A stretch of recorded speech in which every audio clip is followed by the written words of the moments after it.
All right. Good morning.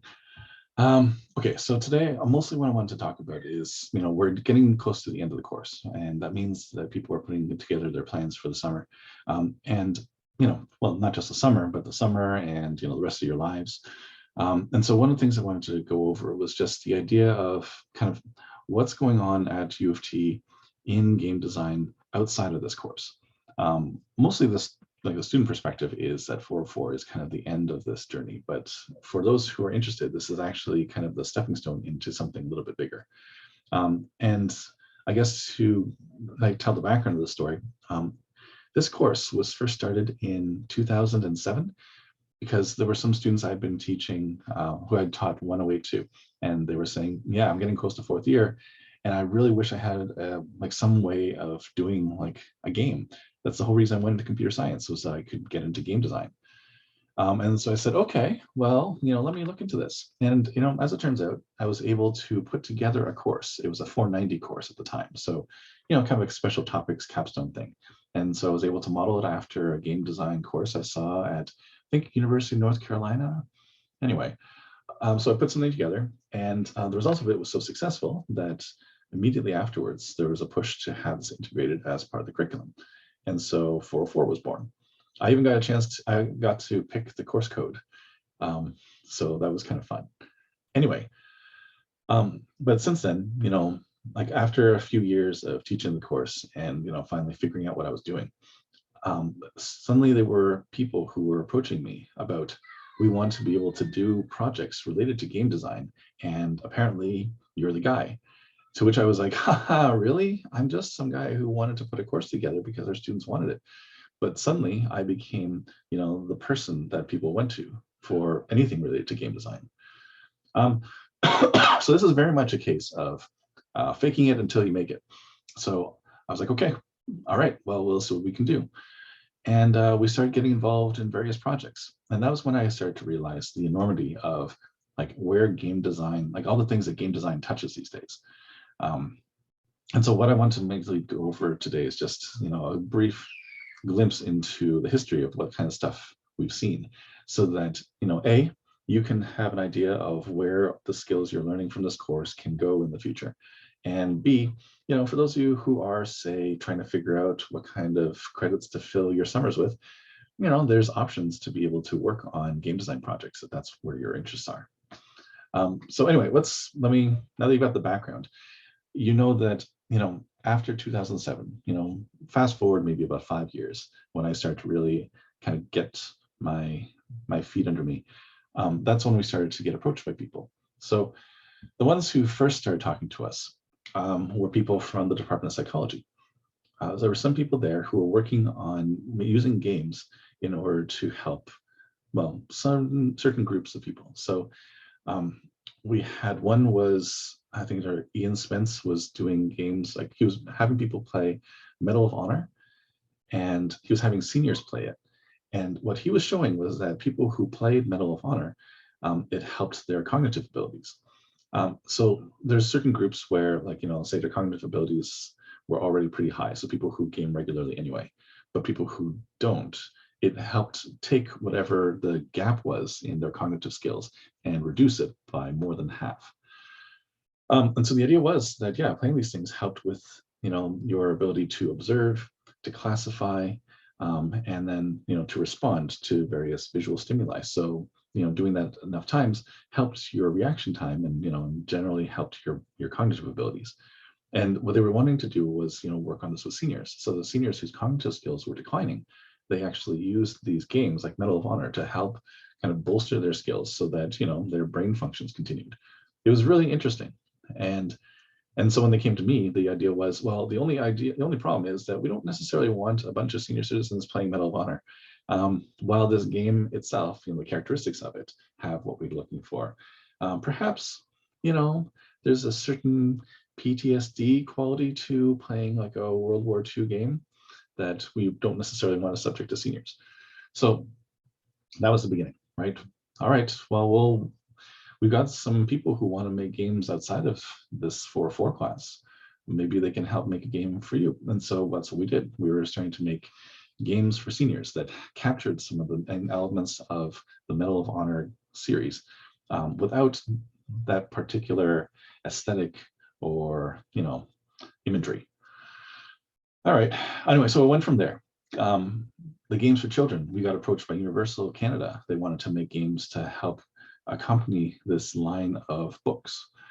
So they were meant to, take some of the images, like the characters from these books, and then do games for like 3 to 6 year olds. Then, VR and AR became a big thing. We were approached by some of the local game companies that wanted to expand some of their AR, their augmented reality stuff. They were working on things like a Ghostbusters game, where you would just hold up your phone and it would be a window to your local environment, and then ghosts would pop up. But in order to do that, it had to be able to detect where objects were so that the ghost could pop up behind the objects, right? And so we were working on that stuff. That was particularly complicated. You have to do a lot of like point tracking as you move the phone around. But you can see this a lot now in AR games, like in Pokemon Go. If you have like a Pokemon show up in your environment, it only shows up after you've kind of moved the phone around a little bit, and it can track, the parallax movement of certain points in the scene versus others to know kind of how far away certain things are. Anyway, so we were working on that stuff before any of this started showing up in like more mainstream games. That's kind of the theme behind a lot of this, is that the research that we do often makes its way into industry after about, 3 to 5 years. And so the opportunity to work on it here at U of T is the idea that you're working on stuff that, people out there don't have the budget or, the expertise to be able to do. So since we do, we basically just try things, see what works, see what doesn't, and then eventually industry kind of absorbs the results of our labor and then puts it into their products. That's fine, right? That's just kind of what we do. Anyway, so we were doing a lot of VR, a lot of AR. Facebook at some point gave us something like 30 Oculus units for free. And right now we actually received a grant from them to work on other kinds of games, things that are, again, in like the metaverse.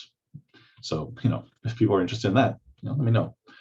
And then the video game violence was also Department of Psychology. There were some people who were talking about video game violence, but there was no really good study. What they found was that most of the people who are voicing opinions about how video games cause violent behavior were doing so off of like a single flawed research study that had been done, like decades earlier. And everyone was referring to like the Anderson and Dell study, but it actually was executed badly and it didn't have any conclusive results. I think it was something like after people play violent video games, they were given the option to like grade somebody as they performed some sort of task, and they could either like use a loud buzzer or a quiet buzzer, and that was kind of their way of measuring whether people were being violent or not. And even then, it was only in certain like select groups of people that this would work. Anyway, so what we were doing was we were making games for the Department of Psychology, basically the exact same game, but with a different aesthetic, so that one of them was like a shooting game and the other one was like a firefighting game. Both had the same mechanic to it, except that, the aesthetic was different. So yeah, so that's why when we talk about mechanics at the beginning, we say, driving mechanics span multiple games. We were looking to see if we have the same mechanic, but just different aesthetics, one violent, one not. Can the Department of Psychology use this then in order to figure out, which games cause what kind of behavior? Anyway, so that was early on. Most like the different people who we were collaborating with at that time have since like retired. So that tells you how long ago that was. And then since then, we started working on other things. So we worked on things like games for the blind. This was hard because how do you do video games without the video? So we were doing a lot of 3D sound.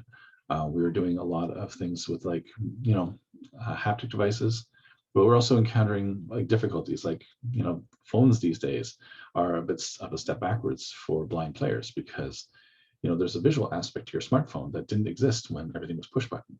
Push button phones were easier to navigate in that people could enter things through them more easily than you can do right now. So we were trying to say, like, what kind of games could you have? Would they be navigated through your phone? But this is also part of the reason why we stress, the music and the sound of your game so much, even before we had a collaboration with the Faculty of Music, this was something that, we saw you could have an entire game based on sound. So leaving it out felt like you were losing a dimension of what your game could be. We did that for a number of years. We made a whole mess of games for blind players. But what we found that was difficult was getting people's interest. Because while and this is something, if you've ever had a chance to work with, like blind or like deaf, there's a sense that this group feels like they're kind of over-surveyed, or like everyone's making stuff for them, but without actually checking to see what kind of stuff do they need, right? It's just this idea that you can make stuff, like I'm going to make games for blind players, and that feels cool, but then you actually have to check to see, like, would those blind players actually want the things you're making? And so this was this thing where like the groups that we were trying to serve were not necessarily, they didn't feel like the stuff we were doing was necessarily for them as much as it was for us. Anyway, so that's fine. So what else did we do after that? Games for Change. So Games for Change is something that I still work on now. This is basically where we make games that are supposed to have some social benefit to them. So the player who will be like playing the game will increase awareness of certain societal issues, or they could actually be more like serious games where you're doing something like constructive through the playing of it, like the folded, like the folded DNA sequencing game or the protein sequencing games. But mostly it's meant to try to affect some positive social change in the player. So we've been doing a bunch of games. Nick Perrin, who moved on from 4.4 last year into Snowman Games, like about around this time last year, he was doing a Games for Change where he was trying to put a spotlight on certain indigenous tribes in South America and how they are slowly becoming extinct because of development and deforestation, and basically just trying to show like a day in the life of someone in this tribe and all the different hazards that they have to navigate while trying to hold on to their cultural identity. So anyway, this is something there's a Games for Change festival every year where people who are working on games in the space get to submit their entries. And then, there's a contest where some of the ones that are considered the most impactful are highlighted, in this, like in this showcase event. The last one, UHN. So it's the University Health Network. We get, I just like every so often I'll just like see an email in my inbox from somebody who wants to make a game that kind of connects, sort of gamifies some aspect of like either like rehab therapy or some sort of training. So last year, what we did was we actually offered to people in 4.4 that there were like someone in chemistry wanted to try to take one of their labs, which is typically in person, and try to make it more like a simulation, like do it in like a game setting. The reason being is that we were concerned we weren't coming back in person for a while, so they wanted to have some modules that allowed people to interact with the lab without having to physically be in the lab. So we had some people working on that. Others were working on this game with the physiotherapy department, where we were doing things like, the basic training, things where you don't want to necessarily have a faculty member there for something really simple, but they can go and learn about this oxygen titration exercise, by going through kind of this the step-by-step game in order to understand the steps that they need to do and, like turn certain dials and make sure that they've adjusted it to the right amount, things like that. So this is kind of in the realm of serious games, games that are like kind of bordering on simulation and games that have some higher social purpose. So simulations like, flight simulators, training games, these are all things that are in this space. But more like in addition to that, we also got approached by Toronto Rehab Institute twice. Once they wanted to gamify their stroke rehabilitation for motor movement. So after you have a stroke, some like part of your brain might have to relearn to make the connections to the parts of your body to get certain actions to work. So they had this robot that allows people to kind of use or practice their motor skills by like drawing circles, but it was inherently not very interesting. So they wanted to make a game around it so that as people are playing this, they've got some objective, and it's not that they're doing this for rehab, but they're doing this because they're trying to win this game, and this is just the interface device. Then they had another one, which was about speech rehab, where they had something that would actually be on your tongue, and you had to try to enunciate certain things, and the game would act almost like it was like an Olympics kind of game, where if you managed to get certain sounds at certain times, then your character would jump over the hurdles, things like that. So again, it's all about trying to use games in order to gamify or, motivate why people would engage in these stroke rehabilitation therapies, by making them more fun. Anyway, so then, in addition to this thing, one of the other things about me is that my background was in AI, right? That was what I did my grad degree in. Well, my first grad degree, let's say. So I've also been working on using AI for games. And this is what I'm going to talk about a little bit more on Tuesday. Just everyone thinks that AI for games is all about NPCs, right? Making the characters feel more lifelike. But there is a ton of stuff where AI is used in order to try to make the game itself more intelligent. And this could be anything from environments to, the gameplay aspects. There's all these things where you make intelligent decisions so that the game doesn't just react, blindly to what kind of inputs you're getting, but actually makes little adjustments to try to enhance the gameplay, to try to adapt to what's going on in the game to make the game feel more fun or more interesting.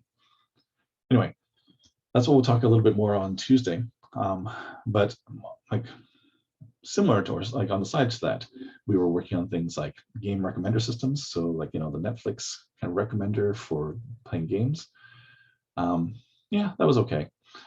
The automatic music generation, this is something that started in 2010 and is still going on right now. So there's one person in the class who is doing 404, but is also doing like a 4th year capstone project on this with me. So yeah, they get twice as much. Yep, Murtaza. Yeah, so he's been working on this thing with me. Like he's been working on, in the past we were using hidden Markov models in order to try to model, the notes, the sequence of notes, but he's been working on this new idea of, using transformers in order to be able to predict, the next note in the sequence and generate original music in real time. Yep, anyway, we've been doing this thing for a while. Yeah, and similar to that, in terms of generating, like, yeah, we've been using, Markov models and like CNNs to be able to generate original music off of some music that we train on. We've been doing the same thing with 3D terrain generation. We can actually take 3D terrain from a particular level and then train off of it. And, given a few basic contours from the level designer, fill in the rest with like a level texture that is same as the level we trained off of, right? So you could pass in like a Skyrim level, with all of its like, the mountainous regions, and then, just give it some ideas to where the peaks are going to be, where's the valley going to be, what kind of areas you want as like a plateau, and it'll fill in the rest of it with the same texture as the training level. AI is neat. This is why I went into it, right? Because I love the potential for it. All the things that AI could do. I was in love with this as far back as like, when did I start my grad degree? I guess 99. Yep. So yes, I'm turning 45 of this in 2 days and feeling the years. Let's see, where was I? Oh yeah, 3D terrain generation. And then like more recently, maybe a few years ago, we were doing things like genetic algorithms for NPCs. This is the idea that when we were looking at the pain points in the industry, one of the biggest ones was QA and QC, right? Because you can't do those stages unless you've got people there who can play your games and give you feedback. But that's an expensive task, right? Because you have to do it, as you know, across a lot of people for a long time just to test one version of your game.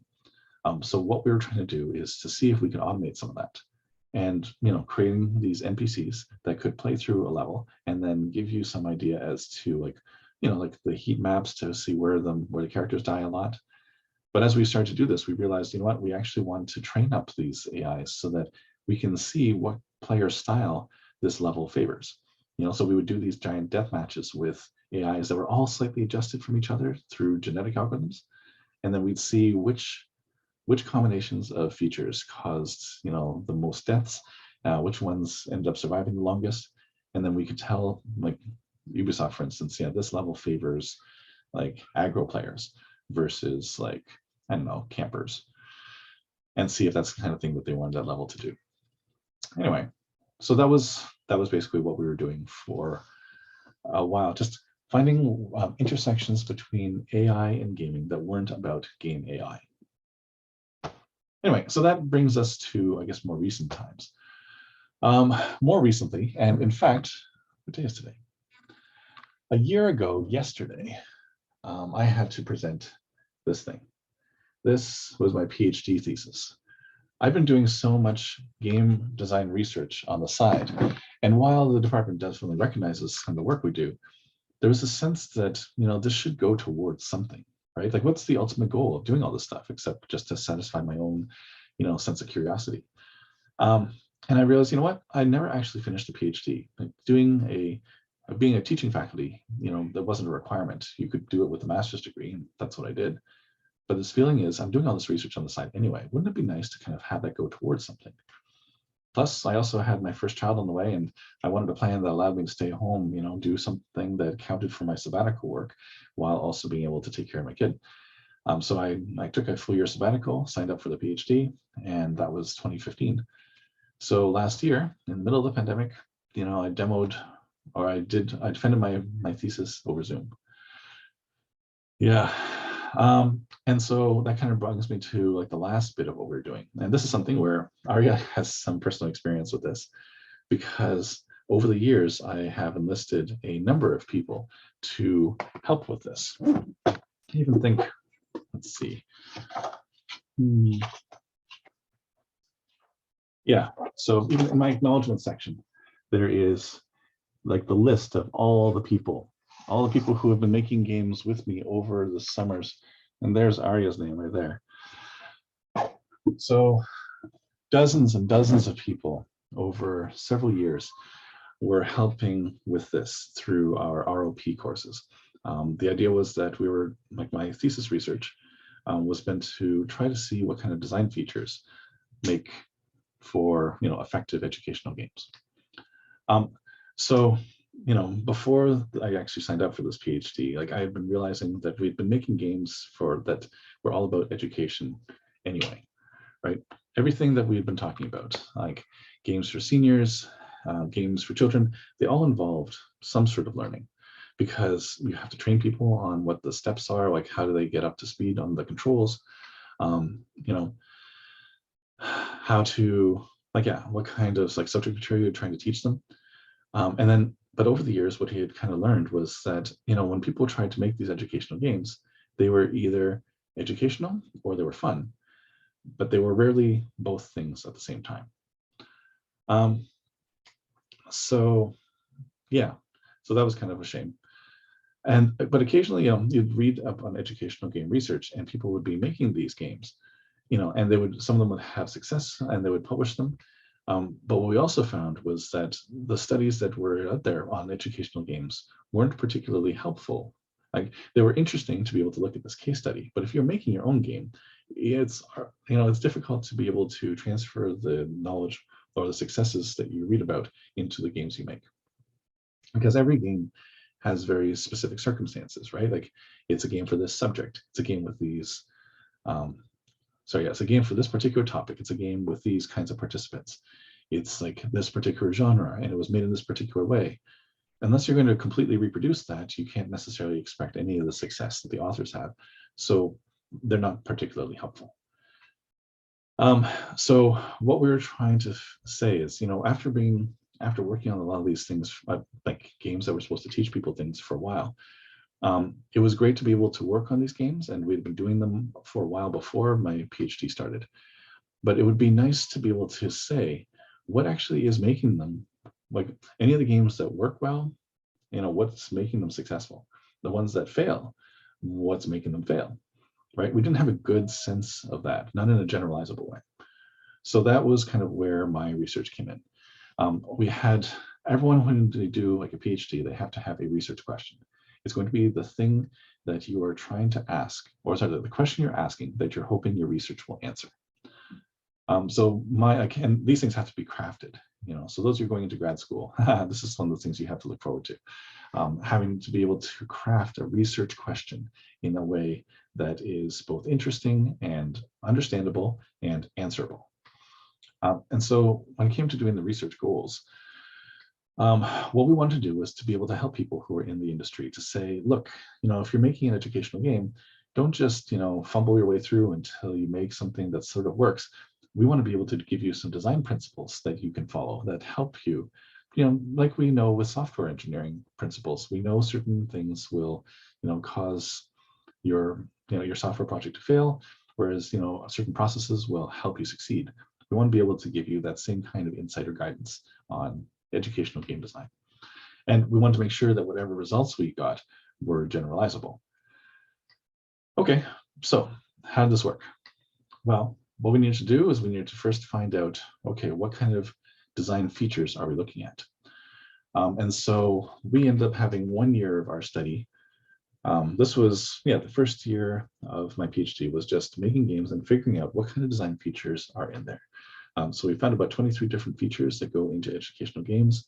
Some of them are about sort of more technical aspects of things, like are you going to have, textual instructions versus not? Some of them are going to be a little bit more on the aesthetic side, like, the immersion. And some of them are about things that are like, the interface, or things that are kind of, blurring the boundary between the two. Anyway, so we did what was called grounded theory. We took a look at all of the open-ended comments that people made about the games, and we tried to categorize, what are the comments, what typical things do people comment about in order to be able to get this. This turns out to overlap with a previous study that had been done independently, so that helped confirm that the categories we were coming up with were in line with other researchers' findings as well. And some of these things, like we put in things like, increasing the challenge, and there was a complementary one of decreasing it, adding levels versus taking them away. But anyway, so we looked at all the different things you can do to a game to try to make it more engaging and a better education tool. And so the next thing was, okay, we've got all these features. How do we test to see which ones allow the games to be more engaging and which ones allow the games to be, more fun versus better learning? So we did this thing called design research. And so this is one of the things that, Aria took part in, where we basically made a game, like an educational game, and they had multiple teams working on, a particular game for each team. And the idea was that you would work on this to create a version, which, they kind of dubbed the naive version because it was done without having any knowledge of what educational game principles would be like. And then after that time, when we had a game, we would, test how this game was, how this game worked on people. And then the idea was the following weeks, you had to integrate some sort of design elements to be able to augment your game and then figure out, how was the effect of those elements. And so the idea is that you compare the test results from the two, these two games and see, what kind of differences you get from the previous version versus the next. So this is basically how things worked, right? We were trying to test to see how well each of these games was achieving things like engagement versus learning. And it wasn't just that every game had a single feature, because that was impossible. As we found later, these features don't exist independently of each other, but rather, trying to maximize one feature is going to have a sympathetic effect on some of the others. So what we said was that every game is going to have sort of a subset of the features, and we're going to use things like factor analysis in order to try to isolate how each feature individually affects engagement and learning. So how do we test all these things? So again, over about 4.5 years, we made about 25 games, approximately 8 each summer. And so all of these games, produced these results that says, okay, well, the features that we implemented, in game number 1, we had this much of each of the design features, and this is what we saw, like what change we saw from the first playtest to the second playtest. And yeah, these were entirely made by like undergrad teams, partly computer science, but also partly people who are in the STEM areas that these games were about. And in terms of the topics, we got those from the teachers who are in the TDSB. The other thing that I do in addition to the game design research is things like I'm also the TA coordinator for the department, but also for many years, I was a high school liaison for the department, which meant that I had been presenting to workshops for high school teachers and had this network of teachers who were able to help provide topics for these games. And then the people who were taking part in this was part of a summer camp that came by U of T once a year. And so they got to play these games and we got to see, what the effects were on these people. You might think, okay, well, for any kind of experiment, did we do the same experiment on the same people? And the answer is no, because we can't. Partly because, if you played it once, then playing it the second time isn't going to give the same result because you're not coming from the same baseline as you did for the first play test. But we did what was called maximum variance sampling, which meant that, we were trying to create a group that was as wide as possible so that, the average person playing the game was the same in both groups, even if they weren't the same people. Anyway, the results of this. And, if you want, I think my thesis is actually available. They published it after my convocation last fall. So yeah, I'm sure you could, Google this stuff. But what we did was a correlation analysis. So we tried to find out each of these features, how much did they actually have an effect on engagement and learning?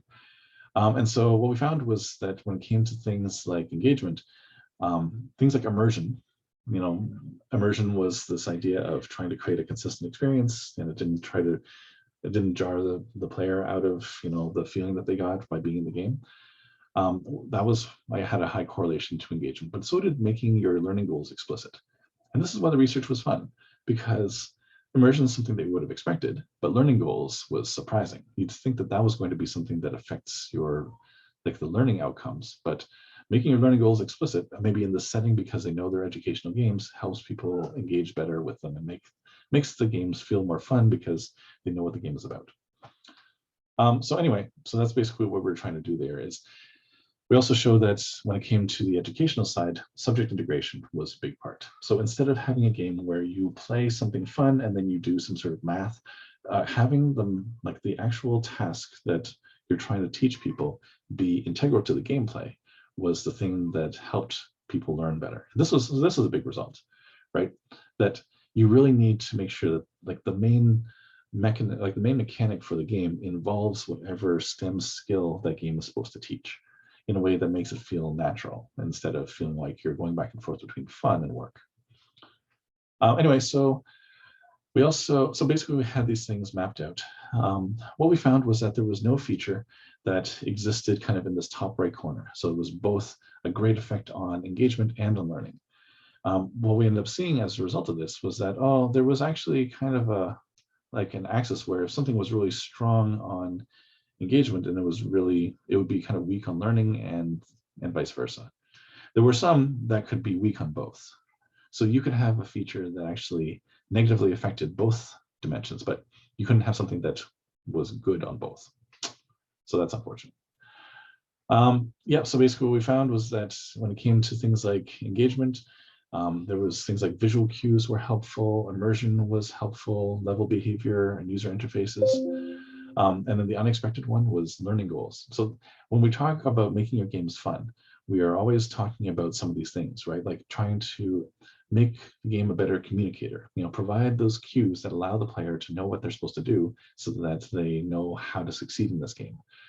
Making your UI more intuitive so that you're not trying to handle WASD and spacebar and the mouse pad all at the same time, but keeping it simple and straightforward and as much as possible intuitive for the game you're playing. Immersion, level behavior, this is all just about creating kind of a consistent experience in your game, that everything is supposed to behave the way you expect, so nothing reminds you that you're playing a game. But then when it comes to educational games, the learning goals were kind of a big deal in terms of making the game better, because people I think came at it knowing that this was going to be an educational game. In terms of the actual learning, it was fun. We found that subject integration was a big deal.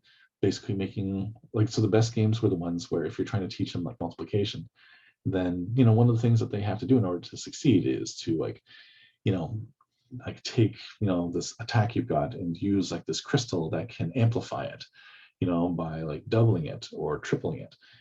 The idea is that the multiplication is part of you trying to find a way to make your attacks more awesome. And you don't recognize that you're actually doing some math as part of the game. What they also found was that, increasing the challenge was big. And we've talked about this when we talked about like prototyping and playtesting, that, people would say that, the Salvador games, people like, they were saying that people gave them feedback that their game was too hard. But the answer was not to decrease the challenge. That actually had a negative impact on how much fun it was. The difficulty level, increase in difficulty level could be more fun as long as you're providing enough instructions to help people understand what they're supposed to do, or giving them some opportunity to succeed. But it's not about making the games easier, right? And then, when I was doing my thesis, I was talking about the idea of visual instructions versus visual cues. One of them is supposed to be when you're giving people instructions, don't give it in text, but rather have things be more symbolic, as opposed to visual cues, which are meant to help lead people towards where the goal is and help them understand what the level's about. Anyway, so we found there was no one feature that ended up doing well on both. We just found that there were some that were better at enhancing the engagement, the fun aspect, and some that were better when it came to trying to teach people what they're meant to do.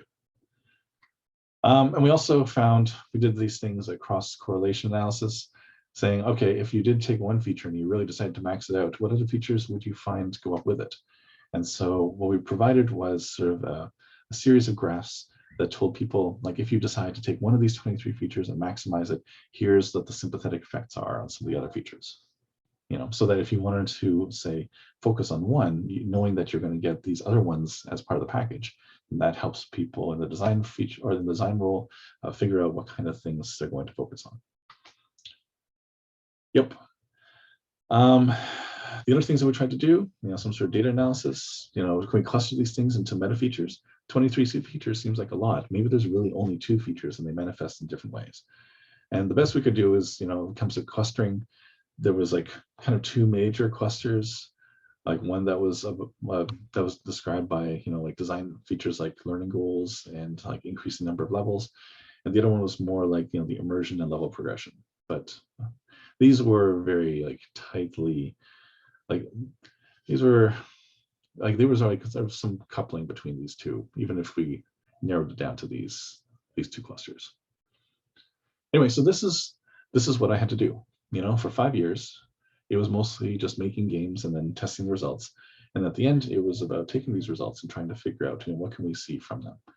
And that's basically what the PhD is, right? It's, everything that you do in your undergrad is about starting from 108 and then, getting into some more specific stuff in second year, and then getting into like picking which third year courses you want to focus on, and then narrowing yourself down to these specific areas in fourth year. Grad school is about taking that and narrowing it down even more to take like one of those subjects that you took and then opening it up, and then opening it up and opening up and like diving down until you get to this one point where you realize, there's a question here that hasn't been answered. And so I'm going to go and answer it. But, there's a lot of like the first year of grad school is all about just digging until you find that point where there's something interesting that you want to be able to explore, and then taking several years to explore it. So this is basically what we got to, right? We had these final games where part of what our findings were they confirmed some of the things that showed up in was it Csikszentmihalyi's characteristics for optimal experience. He's the guy who came up with the optimal flow. So when you're trying to increase the difficulty, you don't do it in a straight line, you do it kind of the step function way. This was Csikszentmihalyi's research. And then what we found was also that's like trying to make an educational game is hard, that there's a reason why people's games are either fun or educational, but rarely both. And so, since there's no silver bullet to making things good on both dimensions, you have to kind of go back and forth in terms of looking for features that will help make things more engaging or make things better learning tools. And that we were trying to find clusters to say what kind of design features might all be kind of one major feature. We couldn't find any super features within this. But we could at least say, if you are going to adjust one feature out of these 23, what other ones are going to get along with it? So anyway, so this is part of like what research in game design can be like. It's fun, but it also means you have to be thorough, right? And these things, this is why you have a supervisor, because they're meant to kind of give you some idea of the context of your research and also help you understand how you put together a strong study and how you kind of, give you kind of the orientation you need in order to be able to drive forward and kind of come up with something on the other end. There's also been other stuff that I've been doing that's not quite, researchy. We've been doing a lot of stuff with the Royal Ontario Museum. They approached us a while back before they did a big reorg. We were doing games that connected to the exhibits at the ROM.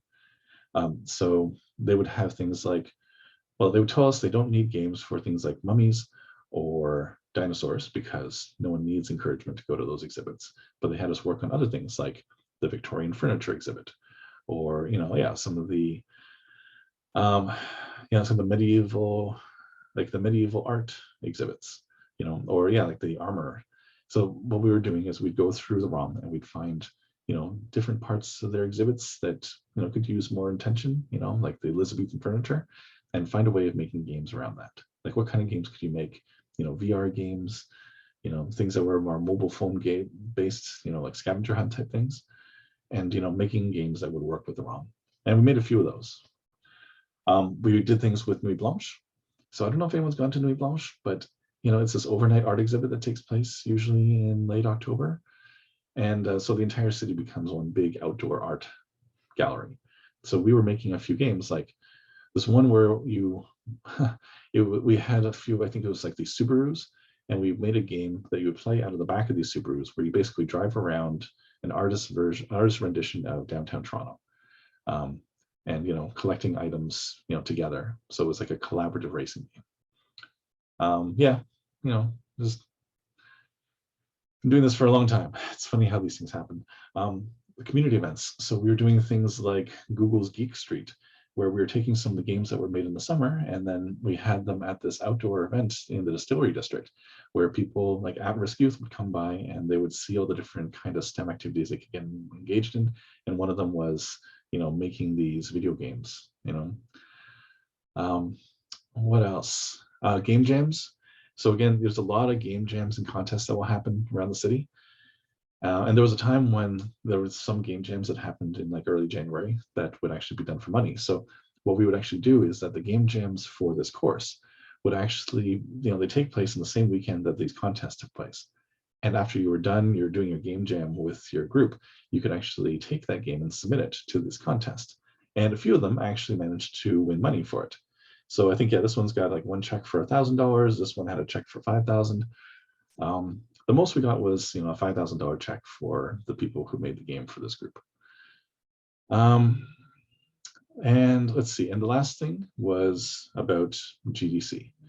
So GDC, if you're interested in all this stuff, you can actually find out more by going to the GDC website. It's the Game Developer Conference. It is considered to be kind of the biggest conference that for all people in the game design industry. And every company will tend to send some of their employees there to find out what kind of things other people are doing and to present the work that they're doing. So this is something that, like, I've got at least one recording because I've done a presentation there on the whole level up thing and how we put that together. And I've also presented our music generation research at a poster presentation at GDC. It is a big deal. If you get accepted to GDC, that's kind of validation from the industry that you've done something that's of interest to people, not just in U of T, but in the world of game design. Anyway, so this is basically just a summary, right? I started the course about 15 years ago, but for the past 10 years, I probably can say that there's just been a lot going on. Anyone who, after they finish this course, wants to continue doing this kind of work or see what kind of opportunities exist, come talk to me, right? That's why we connect you with things like the job market, all the different companies that are hiring right now and be interested in talking to you after the course is done. Or if you are looking to do like research type stuff, we can talk about what kind of things we see, like what kind of research projects are out there in the world right now. Or if you want to even do some, like get involved in some of the work that I do, there's always opportunities for that too. But this was the main thing I want to talk about today, is just that there is life after 404. And some of our guest speakers in the weeks to come will actually talk about kind of what things you can do either by joining a company or being more like an indie. But I wanted to at least give you a chance to see what you could do if research was one of the things that you had in your mind. All right. That's it for me for today. I guess if you are interested in this stuff, come talk to me afterwards. But otherwise, I'm going to stop recording, and yeah, we can have more of these conversations offline after this. All right. Well, that's it for today. Have a good day, everybody.